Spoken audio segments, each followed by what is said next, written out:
Hello दोस्तों, स्वागत है आप सबका मेरे यूट्यूब चैनल पे। और मैं इसमें आकर चैप्टर 17 और 18 लेके आ चुका था। चैप्टर को स्टार्ट करने से पहले मैं आपसे कुछ बातें करना चाहूँगी। जैसे कि सबसे पहली बात ये कि आप लोग हर बार मुझसे ये पूछते हैं कि इस मांगा का नेम क्या है, उस मांगा का नेम क्या है। तो मैं आपको सब लोगों को ये बता देना चाहूँगी कि मैं जो भी मांगा एक्सप्लेन करती हूँ ना, मैं उनके ओरिजिनल नेम के साथ ही करती हूँ। और इसलिए अगर आप लोगों को इस मांगा को पहले से कहीं और पे देखना है तो आप यही नाम सर्च मार के देख सकते हैं। यही वाला मांगा आएगा और ये वाली स्टोरी मैं एक्सप्लेन कर रही हूँ। लेकिन अगर आप अदर एप्लीकेशंस में देखते हैं तो वहाँ पे अंग्रेजी में अवेलेबल होंगी, यानी कि अगर आपको अंग्रेजी आती है तो आप वहाँ से देख सकते हैं। मुझे इसमें कोई प्रॉब्लम नहीं है। और अगर आप लोगों को हिंदी में ही डब देखना है तो प्लीज़ मेरे चैनल पे बने रहिएगा, क्योंकि मैं किसी भी चीज़ को अधूरा नहीं छोड़ती हूँ। मतलब कि जहाँ तक मुझे एपिसोड मिलते रहेंगे मैं एक्सप्लेन करती रहूँगी। मैं तब तक हार नहीं मानती और छोड़ती भी नहीं हूँ। अगर मुझे कहीं और से नहीं तो कहीं और से मैं पूरा ढूंढने की कोशिश करती हूँ और मैं हर वीडियो को पूरा एक्सप्लेन करने की कोशिश करती हूँ। मैं अपना बेस्ट देने की कोशिश करती हूँ कि जो मेरा वीडियो है वो मैं अच्छे से एक्सप्लेन कर पाऊँ और एक भी शब्द छूटे ना, उनके भाव भी छूटे ना। इसलिए मैं पूरा एक्सप्लेन करने की पूरी कोशिश करती हूँ। और चलिए अब मैं स्टोरी को स्टार्ट करती हूँ, वरना आप लोग कहेंगे कि दीदी ने तो सिर्फ बातों में लगा दिया, लेकिन स्टोरी तो एक्सप्लेन कर ही नहीं रही है। तो चलिए ज़्यादा बातें ना करते हुए अपनी स्टोरी में चलती हूँ। तो चैप्टर की शुरुआत होती है जहाँ पे हम देखते हैं कि ब्लेकी और जो हेड्रिक होता है ना, वो दोनों ऐसे ही बैठे हुए होते हैं और आपस में बातें कर रहे होते हैं। और तभी वहाँ पे कोई आता है जो कि रोते हुए आ रहा होता है और वो कहता है पैग मास्टर, और वो उन्हें आवाज़ देके बुलाता है। तभी जो ब्लेकी और हेड्रिक उस तरफ देखते हैं और हमें उस तरफ दिखाया जाता है और वो कहते हैं इरिका। और हमें यहाँ पे एक छोटे से बच्चे को दिखाया जाता है जो कि एक वुल्फ बच्चा होता है और ये ना 5-7 साल का कुछ बच्चा लग रहा होता है। और ये ना हेड्रिक के पैक का ही एक मेंबर होता है। और ये जो छोटा बच्चा होता है ना, उसके सर के ऊपर मिलो बैठा हुआ होता है और जो बच्चा होता है ना, वो अपने बालों को छुड़वाने की कोशिश कर रहा होता है और मिलो उन बच्चे के बालों को खींच रहा होता है, मतलब कि इरिका के बालों को खींच रहा होता है। और वो जो बच्चा यानी इरिका होता है ना, वो गुस्से से कहता है कि पैग मास्टर, इस छोटे शैतान को मेरे सर के ऊपर से हटाइए, ये मरना मुझे गंजा ही कर देगा, मतलब कि ये मेरे सारे बालों को नोच लेगा और मुझे गंजा कर देगा, इसे मेरे सर के ऊपर से हटाइए। और तभी हम है ना बच्चे मिलो को देखते हैं और जो मिलो होता है ना, उसे तो बालों को खींचने में बहुत ही ज़्यादा मजा आ रहा होता है। और जब मिलो ये सुनता है इरिका की बातों को, तब वो रुक जाता है और वो ना उसके बालों को खींचते हुए गुस्से से सामने की ओर देख रहा होता है कि इकी कौन है जो मुझे रोक सकता है। और उसकी नज़र जाती है ब्लैकी की तरफ और वो ब्लैकी की तरफ देखते हुए और भी ज़्यादा गौर से गुस्सा रहा होता है, मतलब कि गुर्रा रहा होता है और कहता है मतलब कि तुम्हारी तरफ आऊँ क्या, मैं तुम्हारे बालों को खींचूँ। और वो ना ऐसा कहते हुए गुस्से से और भी ज़्यादा जोर से है ना इरिका के बालों को खींचने लगता है, जिस वजह से जो इरिका होता है उसे तो जैसे मौत ही आ गई, मतलब कि वो मरने वाली हालत में आ गया। उसे इतना ज़्यादा रोना आ रहा होता है, वो जोर से चिल्लाता है और वो ना रो रहा होता है। और तभी हम हेड्रिक को देखते हैं और जो हेड्रिक होता है ना, वो ये देखने के बाद मिलो को आवाज़ देता है और कहता है मिलो कम हियर, मतलब कि मिलो यहाँ पे आओ। और वो ना ऐसे मिलो को आवाज़ देके अपने पास बुला रहा होता है, लेकिन जो मिलो होता है वो जैसे हेड्रिक की बातों को सुनना ही नहीं चाहता और उसे अनदेखा करते हुए अपने मुंह को दूसरी तरफ फेर लेता है। और तब हम इरिका को भी देखते हैं जिसे कि बहुत ही ज़्यादा गुस्सा आ रहा होता है, मतलब कि उसे इस छोटे शैतान को अपने सर के ऊपर से कैसे निकाले उसे समझ में भी नहीं आ रहा हो। उसे गुस्सा भी आ रहा है, रोना भी आ रहा है, वो बेचारा क्या करे उसे खुद समझ में नहीं आ रहा होता है। और हम हेड्रिक को देखते हैं जो कि बच्चे मिलो की ये हरकत देखने के बाद कि उसने उसे इग्नोर कर दिया। ये देखने के बाद हेड्रिक तो पहले तो थोड़ा सा शौक होता है और वो शॉकिंगली है ना मिलो की तरफ देख रहा होता है और फिर अपने पास से कुछ निकालता है, मतलब कि चाकू जैसा निकालता है और कहता है कि लगता है मुझे ही कुछ करना होगा, मतलब कि इसे यहाँ से दूर ले जाना होगा। लेकिन वो इस अंदाज में कहता है जैसे कि वो कुछ करने वाला हो। और उसकी ये बात सुनने के बाद कि मुझे कुछ करना होगा और उसके हाथ में चाकू देख के जो बेचारा ब्लैकी होता है वो तो थोड़ा सा डर जाता है और डरते हुए कहता है पैग मास्टर, मुझे मत बताइए कि आप क्या करने जा रहे हैं। और वो ना ऐसा कहता है। तभी हम और वो तो बहुत ही ज़्यादा शौक में होता है कि क्या करने वाले हैं पैग मास्टर। और तभी हम हेड्रिक को देखते हैं और जो हेड्रिक होता है ना, वो उस चाकू को अपनी उंगली की तरफ ले जाते हुए अपनी एक आँख को बंद करता है और उस उंगली को काटने जा रहा होता है और कहता है कि मुझे बस एक छोटी सी मात्रा में खून चाहिए, मतलब कि मुझे बस थोड़ा सा अपना सा खून चाहिए। और वो ना ऐसे कहते हुए अपनी एक उंगली को ही काटने वाला होता है। और जब ब्लैकी ये सुनता है और ये देखता है कि वो तो बस अपनी एक ही उंगली को काटने वाला है, इसलिए वो ना थोड़ी सी गहरी सी सांस लेता है, मतलब कि वो बहुत ही ज़्यादा घबरा चुका था। और वो ना कहता है पैग मास्टर, मतलब कि आपने तो मुझे डरा ही दिया था कि आप जैसे क्या करने वाले हैं। और हम तभी है ना हेड्रिक को देखते हैं और जो हेड्रिक होता है ना, वो कहता है कि अगर इंग्रो एंजल मेरे खून से इतना प्यार कर सकता है तो मुझे लगता है कि मिलो को भी ये पसंद आएगा। और ऐसा कहते हुए जो हेड्रिक होता है ना, वो अपने हाथ पे एक छोटा सा कट मारता है, मतलब कि अपनी एक उंगली पे कट मारता है और उस उंगली से फिर खून निकलने आता है और वो खून टप टप करके थोड़ा सा गिर रहा होता है और उस खून की स्मेल आती है जो कि सीधा है ना मिलो के जाके लगती है। मतलब कि मिलो एक वेम्पायर बच्चा है और वेम्पायर को जैसे कि खून की स्मेल कहीं से भी आ जाती है और जब बच्चा मिलो यानी मिलो को ये स्मेल आती है तो मिलो का पहले तो थोड़ा बड़ा शॉकिंगली देख रहा होता है और वो देखता है कि ये कहाँ से आ रही है और है ना वो इधर उधर देख रहा होता है। तभी हम हेड्रिक को देखते हैं जो कि अपनी सी खून वाली उंगलियों को आगे दिखाते हुए और हिलाते हुए कहता है कि मिलो यहाँ पे आओ, यहाँ पे आओ। और तभी हम मिलो को देखते हैं जिसकी नज़र सीधा हेड्रिक की खून वाली उंगलियों पे जाती है और ये देखने के बाद उसकी आंखों में तो जैसे बहुत ही ज़्यादा चमक आ जाती है कि उसे जाने क्या ही मिल गया, उसे खजाना मिल गया। इतनी ज़्यादा उसकी आंखों में चमक होती है और वो ना हेड्रिक की उंगलियों की तरफ वो ना ललचाई भरी नज़रों के साथ देख रहा होता है, मतलब कि उसके मुंह में पानी आ रहा होता है और उसे बहुत ही ज़्यादा खून पसंद है और उसकी आंखों में तो एक अलग सी चमक ही आ जाती है खून को देखने के बाद। और वो ना सीधा यूरिका को छोड़ देता है और वो ना सीधा हेड्रिक के पास जाता है जंप करके और वो ना हेड्रिक की उंगलियों को पकड़ने लगता है और उसे तो जैसे अपनी सबसे पसंदीदा चीज़ यानी सबसे प्यारी चीज़ मिल गई। उसे तो इतनी ज़्यादा खुशी हो रही होती है और तभी हम हेड्रिक को देते हैं जो कि है ना मिलो को अपनी तरफ आता देख के सोचता है कि क्या इसे सच में इतना ज़्यादा खून पसंद है, मतलब कि क्या ये इतनी जल्दी अट्रैक्ट हो गया और इसे खून पसंद है। और वो ना ऐसा सोच ही रहा होता है और तभी हम है ना मिलो को देखते हैं जो कि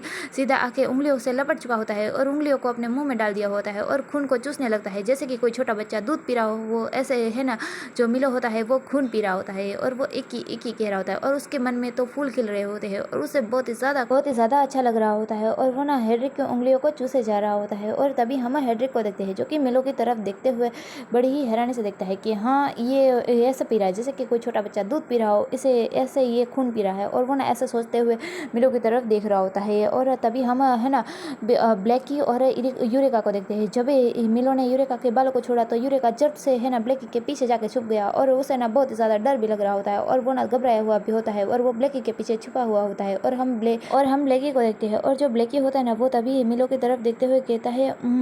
मतलब कि क्या बस इतना ही, ये बच्चा अब शांत हो गया। और वो ना ऐसा सोचते हुए है ना मिलो की तरफ देख रहा होता है। और फिर हम हेड्रिक को देखते हैं जो कि वहाँ से जाने लगता है, लेकिन जाने से पहले वो दरवाजे के पास रुकता है और वो ना ब्लैकी की तरफ देखते हुए कहता है कि तुम सब लोग आराम करो, तुम लोग थक गए होंगे, मैं यहाँ से जा रहा हूँ। और तभी जो ब्लैकी होता है वो कहता है ठीक है मास्टर, मतलब कि हाँ पैग मास्टर। और वो ना फिर हम देखते हैं कि हेड्रिक वहाँ से चला जाता है, वो भी मिलो को अपने साथ ले जा रहा होता है, मतलब कि मिलो को वहाँ से ले जाने के लिए ही वो जा रहा होता है। और फिर हमें एक खूबसूरत सी जगह दिखाई जाती है, मतलब कि महल के दूसरी तरफ का सीन दिखाया जाता है जहाँ के हमें बहुत सा खूबसूरत सा एक कमरा दिखाया जाता है और उस कमरे के अंदर हम इग्रो एंजल को बैठे हुए देखते हैं। और जो इग्रो एंजल होता है ना वो अपने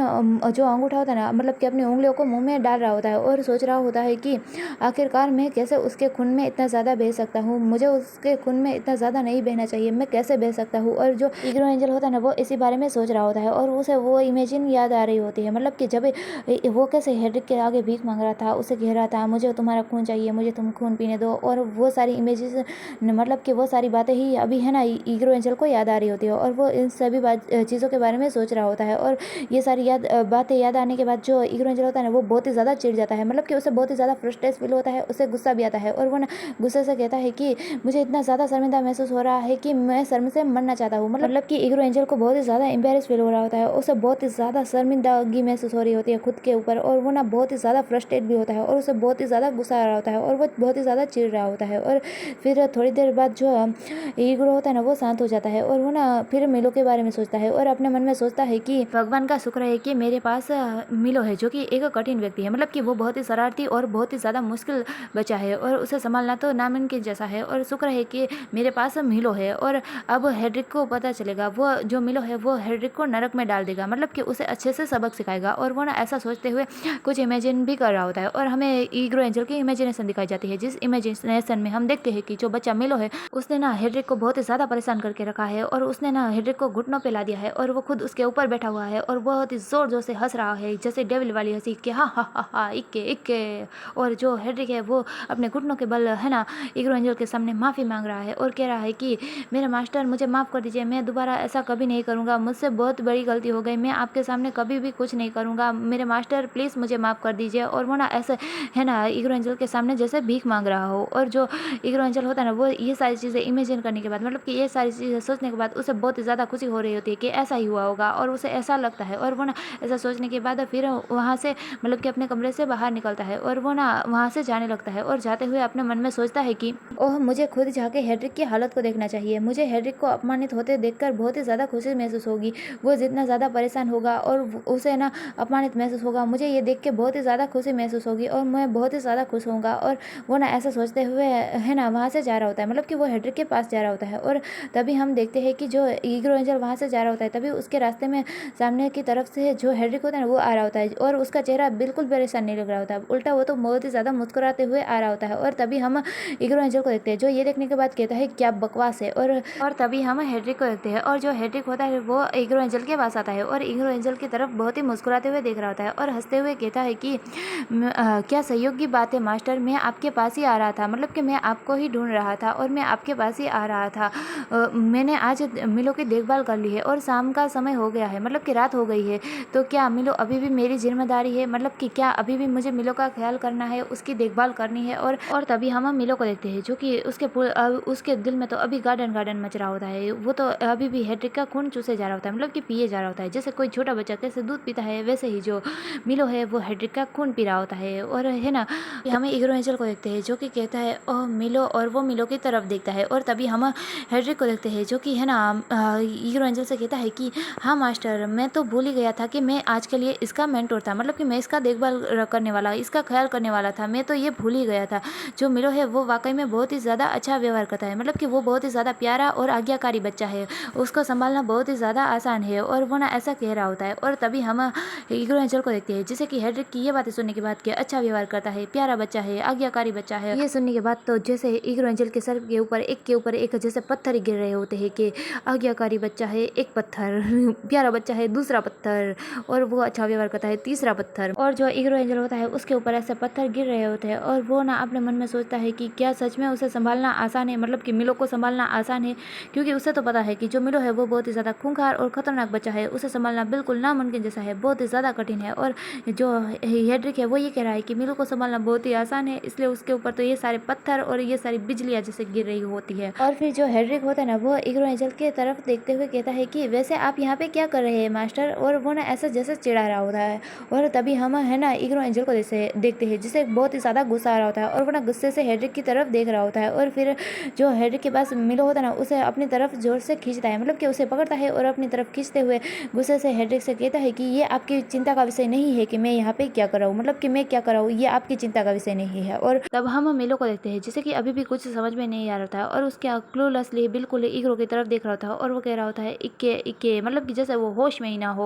और उसे अभी भी खून चाहिए। और तभी हम है ना इग्रो एंजल को देखते हैं जैसे कि मिलो के ऊपर बहुत ही ज़्यादा गुस्सा आ रहा था और वो ना मिलो को अपने पास लाता है और गुस्से से मिलो से कहता है कि तुम बस पूरे दिन खून पीते रहते हो मिलो, तो फिर मुझे तुम्हारी क्या ज़रूरत है। ऐसा कहते हुए इग्रो एंजल मिलो की तरफ गुस्से से देख रहा होता है, मतलब कि घूर रहा होता है। और तभी हम मिलो को देखते हैं जैसे कि ये बात सुनने के बाद कि वो एकदम बेकार है, उसे और है ना इग्रो एंजल को उसकी ज़रूरत नहीं है, उसे ना बहुत ही ज़्यादा गुस्सा आने लगता है, मतलब कि उसे बहुत ही ज़्यादा गुस्सा आता है जैसे कि उसका जो नशा था वो एकदम से टूट गया और वो ना गुस्से से है ना इग्रो एंजल की तरफ अपने हाथों को बढ़ा रहा होता है और गुस्से से कहता है इके इके, मतलब कि अगर एक बार तुम मेरे हाथ में आ गए मैं तुम्हें बताता हूँ कि कौन बेकार है,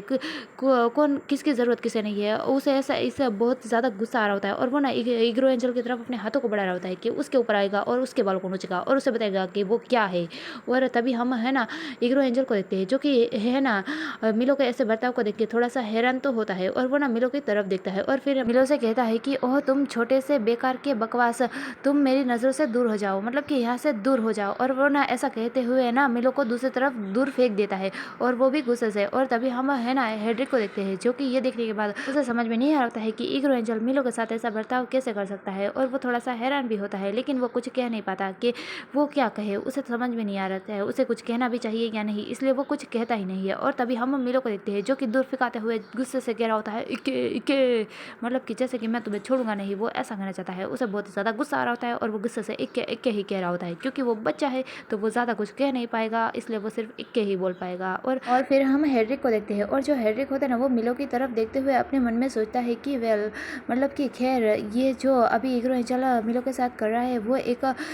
वेम्पायर बच्चे को मजबूत बनाने का तरीका है, मतलब कि वो सिर्फ उसे मजबूत बनाना चाहता है और वो मजबूत बनाने का तरीका है। और ये लोग तो हमसे भी ज़्यादा कठिन होते हैं, मतलब कि हमसे भी ज़्यादा कठोर होते हैं और स्ट्रिक्ट होते हैं। और वो ना ऐसा सोचते हुए मिलो की तरफ देख रहा होता है। और तभी हम इग्रो एंजल को देखते हैं जो कि हेडरिक का हाथ पकड़ता है और हेडरिक से कहता है कि हेडरिक चलो मेरे साथ अंदर आओ। और वह ना ऐसा कहते हुए हेडरिक के हाथ को पकड़ के वहाँ से ले जाने लगता है। तभी हम हेडरिक को देखते हैं जो कि ये देख के थोड़ा सा हैरान होता है और कहता है हाँ इग्रो। और तभी हम इग्रो को देखते हैं जो कि इग्रो एंजल होता है ना वो हेडरिक के हाथ को पकड़ते हुए, मतलब कि खींचते हुए उसे अपने साथ एक कमरे के अंदर लाता है और वहाँ लाने के बाद वो उसे एक दीवार के साथ पिन कर देता है और उसके सामने खड़ा होता है। तभी हम हेडरिक को देखते हैं और जो हेडरिक होता है ना वो इग्रो एंजल से मुस्कुराते हुए कहता है कि क्या बात है मास्टर, और वो ना ऐसा कह रहा होता है, मतलब कि वो इनडायरेक्टली टॉन्ट मार रहा हो, एक प्रहार कर रहा हो ना, ऐसे टाइप में कह रहा होता है। और जब वो ऐसा कहता है तभी हम ईग्रो एंजल को देखते हैं, जिसके गुस्से का पारा और भी ज़्यादा हाई हो चुका होता है, मतलब कि उसे और भी ज़्यादा गुस्सा आ रहा होता है। और उसने ना हेड्रिक की कॉलर को पकड़ लिया होता है और हेड्रिक से गुस्से से कहता है कि क्या तुम अंदर से बहुत ही ज़्यादा प्रसन्न हो ना, मतलब कि तुम्हें दिल में बहुत ही ज़्यादा खुशी महसूस हो रही है, तुम अंदर से बहुत ही ज़्यादा खुश हो, है ना, और ये सारी चीज़ें करके। और उसे ना बहुत ही ज़्यादा गुस्सा आ रहा होता है और वो ऐसा कहता है। तभी हम हेड्रिक को देखते हैं, जो कि ईग्रो एंजल की बात सुनने के बाद जैसे उसने कुछ किया ही ना हो वैसा मासूम बनते हुए कहता है कि नहीं मास्टर, मुझे तो नहीं पता कि आप ऐसा क्यों सोच रहे हैं, मैंने तो कुछ नहीं किया। और वो ना ऐसा कह रहा होता है। तभी हम ईग्रो एंजल को देखते हैं, जिसके गुस्से का पारा और भी ज़्यादा हाई हो रहा होता है और वो गुस्से से चिल्लाते हुए हेड्रिक से कहता है कि कैरेज वाली रात, मतलब कि जो गाड़ी वाली रात थी, उस दिन तुमने अपना सामान, मतलब कि मुझे देर कराई, और है ना जो मैंने तुम्हें भेड़िए का मांस लाने के लिए कहा था, और उसके अलावा मिलों की देखभाल, ऐसा लगता है कि जैसे तुम मेरे पैर पे अपने कदम को रख रहे हो, मतलब कि तुम जैसे मेरी आज्ञा का अवहेलना कर रहे हो, मेरी बातों को सुन के भी अनसुना करते हो, जैसे कि तुम मुझे कभी सीरियस लेते ही नहीं, मतलब कि तुम मेरी बातों को गंभीरता से नहीं लेते हो, है ना। और वो ना ऐसा गुस्से से चिल्लाते हुए हेड्रिक से कह रहा होता है और उससे पूछ भी रहा होता है। और तभी हम हेड्रिक को देखते हैं, और जो हेड्रिक होता है ना, तभी ईग्रो एंजल से कहता है कि मास्टर आप गलत ही चिंता कर रहे हैं, मतलब कि आप जो चिंता कर रहे हैं वो बिल्कुल ही गलत है। मैं तो आपका कभी अनादर नहीं करूँगा, मैं आपका बहुत ही ज़्यादा सम्मान करता हूँ और मैं आपका अनादर कर ही नहीं सकता। और मास्टर, क्या आपको नहीं लगता कि आपको जितना चाहिए मैं उतना अच्छा नहीं हूँ क्या? और वो ना ऐसा कहते हुए ईग्रो एंजल के हाथ को पकड़ता है और उसने ना अपने सीने पे लगाता है और है ना ईग्रो एंजल की कमर से उसे पकड़ लेता है और ईग्रो एंजल से कहता है कि मैं तो आपकी इच्छा के आगे अपने आप को भी समर्पण कर देता हूँ, मतलब कि मैं खुद को भी न्योछावर कर देता हूँ। और ऐसा कहते हुए जो हेड्रिक होता है ना, वो ईग्रो की आंखों में देख रहा होता है। और तभी हम ईग्रो एंजल को देखते हैं, जो कि थोड़ी देर ऐसे ही रहता है, पर है ना फिर उसे समझ में आता है कि जरूर हेड्रिक है ना, वो उसके साथ जरूर कोई चालाकी कर रहा है। इसलिए जो ईग्रो एंजल होता है ना, वो हेड्रिक से दूर हट जाता है और उसके जो हाथ पकड़ा होता है ना, उस हाथ पे वो स्लेप मार के हेड्रिक के हाथ को खुद से दूर हटाता है और चिल्लाते हुए हेड्रिक से कहता है कि हेड्रिक, तुम अगर ऐसा ही कह रहे हो और ऐसा ही है, तो जब मैंने तुमसे भेड़िए का मांस मांगा था तो वो कहाँ पे है? गोट के लिए तुमने अपनी उंगलियों को काट के मेरे मुंह में डाल दिया, मतलब कि मुझे भेड़िए का मांस खाना था और तुमने मांस की जगह अपनी उंगलियों को काटा और उसे मेरे मुंह में डाल दिया, ये सब कुछ क्या था? और वो ना ऐसा गुस्से से चिल्लाते हुए कह रहा होता है। और तभी हम हेड्रिक को देखते हैं, और जो हेड्रिक होता है ना, उसके उस हाथ पे थोड़ी सी चोट भी आ चुकी होती है, जिस पे ईग्रो ने मारा हुआ होता है। और उस चोट पे फूंक मारते हुए जो हेड्रिक होता है ना, वो ईग्रो एंजल से कहता है कि मास्टर, क्या आप अभी भी उस बात के लिए मुझसे नाराज़ है? और ऐसा कहने के बाद जो हेड्रिक होता है ना, वो अपने हाथ को अपने मुंह के पास लाता है और अपनी जीभ से अपने जहाँ पे ईग्रो एंजल ने चोट मारी ना, वहाँ पे लिख करते हुए, मतलब कि चाटते हुए कहता है कि लेकिन मुझे लगा कि आपको मेरा खून बहुत ही ज़्यादा पसंद आया, मतलब कि आपको मेरा खून बहुत ही ज़्यादा अच्छा लगा और पसंद आया, और तो आप मेरे खून को और भी ज़्यादा पीना चाहते थे और इसके लिए आपने मुझसे भीख भी मांगी थी। और वो ना ऐसा कहते हुए है ना ईग्रो एंजल की तरफ देखता है और स्माइल कर रहा होता है, मतलब कि मुस्कुरा रहा होता है। और तभी हम ईग्रो एंजल को देखते हैं, जिसे ये बात सुनने के बाद बहुत ही ज़्यादा शर्मिंदगी महसूस हो रही होती है, मतलब कि उसे एम्बेरस और शर्मिंदगी महसूस हो रही होती है, जिस वजह से वो अपनी आंखों को अपने हाथों से ढक लेता है और हेड्रिक से कहता है कि चुप रहो और इस बारे में दोबारा बोलने की हिम्मत मत करना। और वो ना ऐसा गुस्से से खिसियाते हुए कह रहा होता है और उसे बहुत ही ज़्यादा खुद पे शर्मिंदगी महसूस हो रही होती है। और यहीं पे हमारा ये वाला चैप्टर तो पूरा होता है और आने वाला चैप्टर काफ़ी ज़्यादा अच्छा होने वाला है, तो उसे देखना ना भूलना। और अगर आप लोगों को मेरी वीडियो पसंद आती है तो प्लीज़ इसे लाइक कर दीजिएगा और मेरे चैनल को सब्सक्राइब कर दीजिएगा। फिर मिलेंगे नेक्स्ट चैप्टर में, तब तक के लिए गुड बाय।